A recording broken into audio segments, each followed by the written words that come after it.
தமிழகத்தில் மீண்டும் திமுக அலையா? தமிழ்நாட்டில் திமுக கூட்டணி என்பது மிகவும் வலிமையான கூட்டணி.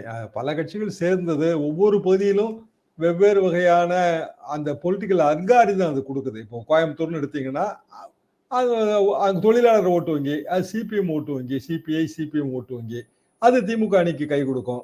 வேற சில இடங்கள்ல வேற மாதிரியான அது ஒர்க் அவுட் பண்ணுது. இப்போ காங்கிரஸ் ஓட்டு வங்கி உள்ள இடங்கள் இருக்கு, தென் மாவட்டங்கள், அங்க அது திமுக அணி கை கொடுக்கும். இந்த பலவிதமான கட்சிகள் சேர்ந்த ஒரு வானவில் கூட்டணி அது. அது 67 அண்ணா காலத்து கூட்டணி மாதிரி. இப்ப இயல்பாகவே எங்கேயாவது ஒரு வீக் பாயிண்ட் திமுகவுக்கு இருக்கும்போது பிற கட்சிகள் அதை நிரப்பி விடுகின்றன. இந்த பல கட்சி கூட்டணியில லாபம் அது.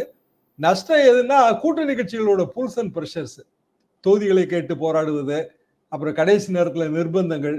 ஜெயலலிதா அவர்களே 2014 கூட்டணி வேணான்னு முடிவெடுத்தது காரணம் அந்த கடைசி நேர நிர்பந்தங்கள் தான். பெரும்பாலும்